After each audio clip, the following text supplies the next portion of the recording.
भज गोविंद गोविंद गोपाल, भज मुरली मनोहर नंदलाल। आप सभी को जय श्री राधे श्याम। आज हम कार्तिक माहत्म्य का 26वें अध्याय की कथा कहेंगे। सूत जी कहते हैं कि भागीरथ के वंश में सौरदास नाम का एक राजा हुआ, जिसका पुत्र मित्रसेन था। मित्रसेन गुरु वशिष्ठ जी के श्राप से राक्षस हो गया, परंतु गंगा जल के प्रभाव से वह भी भगवान के परम पद को प्राप्त हुआ।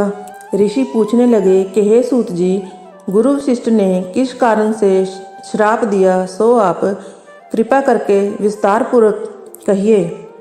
तब सूत जी कहने लगे कि हे ऋषियों, एक समय अति धर्मज्ञ राजा सौरदास कुछ साथियों सहित शिकार खेलने के लिए वन में गया। वहाँ पर अनेक मृगों का शिकार किया। फिर भूख तथा प्यास से दुखित हो राजा नदी के तट पर आया। यहाँ पर उसका पुत्र मित्रसेन नित्य नियम करता था। राजा ने रात्रि वहीं पर ही बिताई। प्रातःकाल होते ही वहाँ से उठकर वह शिकार की तलाश में चल पड़ा। कुछ दूर जाकर राजा ने देखा कि पर्वत की कंदरा में एक व्याघ्र और व्याघ्री मैथुन कर रहे थे। राजा ने उनको देखते ही धनुष पर बाण चढ़ाया और उन पर छोड़ दिया। बाण के लगते ही व्याघ्री घायल होकर वहीं पर गिर पड़ी और फिर थोड़ी देर बाद मर गई तथा व्याघ्र राक्षस रूप धारण कर बड़े क्रोध में आकर कहने लगा कि राजन, तुमने मेरे साथ बड़ा अन्याय किया है, इसका बदला मैं तुमसे अवश्य लूँगा। ऐसा कहकर वह राक्षस अत्यंत दुखित हुआ। फिर राजा ने अपनी नगरी में आकर संपूर्ण वृत्तांत अपने मंत्रियों से कहा। कुछ समय बीतने पर राजा सौरदास ने मुनियों को बुलाकर अश्वमेध यज्ञ किया और गुरु वशिष्ठ जी ने विधि पूर्वक ब्रह्मादि देवताओं को आहुति देकर यज्ञ समाप्त किया। फिर स्नान करने के लिए नदी के तट पर चले गए। इतने में वही राक्षस जिसकी राक्षसी को राजा ने वन में मार दिया था, क्रोधित होकर अपना बदला लेने के लिए वहाँ पर आया और गुरु वशिष्ठ जी को वहाँ पर ना देख उन्हीं का रूप धारण कर राजा से कहने लगा कि राजन, हम मांस खाएंगे, हमारे लिए मांस बनाओ, हम स्नान करके अभी आते हैं। इतना कह वह वहाँ से चला गया। फिर उसी राक्षस ने रसोइये का रूप धारण कर राजा को मनुष्य का मांस पका कर दिया।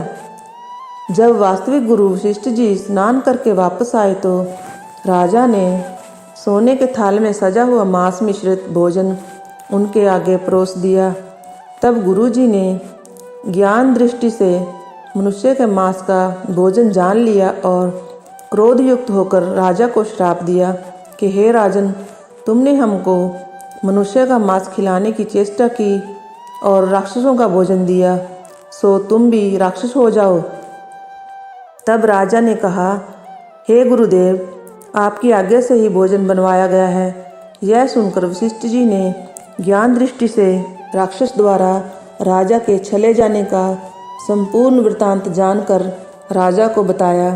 तब राजा ने भी क्रोधित होकर अंजलि में जल ले लिया और कहा कि आपने अकारण मुझको श्राप दिया है, इस कारण मैं भी आपको यही श्राप देता हूँ।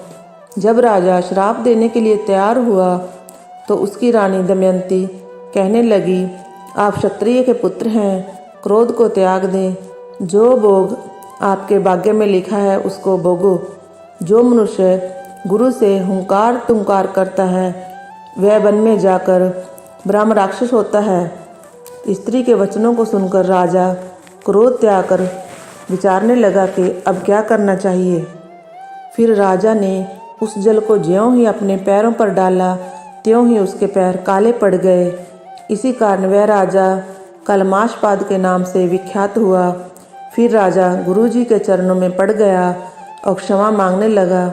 तब वशिष्ठ जी ने कहा, क्योंकि यह पाप तुमसे अनजाने में हुआ है, इसके श्राप का प्रभाव केवल 12 वर्ष तक रहेगा। इसके बाद तुम अपने असली रूप में आ जाओगे और अनेक वर्ष तक राज्य भोग कर गंगा जल के प्रभाव से ज्ञान प्राप्त करोगे, तब भगवान विष्णु की सेवा करते हुए तुम अनंत काल में परम शांति को प्राप्त हो जाओगे। इतना कहकर गुरु वशिष्ठ जी अपने आश्रम को चले गए और राजा राक्षसी देह को प्राप्त हो गया। वह भूख प्यास से दुखी हो निर्जन वन में फिरने लगा। वहाँ से वह अनेक कष्टों को सहन करता हुआ नर्मदा नदी के तट पर आया और वहाँ भी वह पशु पक्षी मनुष्य सर्प आदि खाकर विचरण करने लगा। संयोगवश एक दिन नर्मदा नदी के तट पर घूमते हुए स्त्री सहित रमण करते हुए एक मुनि को देखा। भूख से पीड़ित होने पर जैसे व्याघ्र मृग को पकड़ लेता है, उसी प्रकार उसने मुनि को पकड़ लिया। उसकी स्त्री ने जब अपने पति को राक्षस के हाथों में देखा तो वह राक्षसी देहधारी राजा के आगे हाथ जोड़कर विनयपूर्वक बोली कि आप मेरे पति को मत मारो।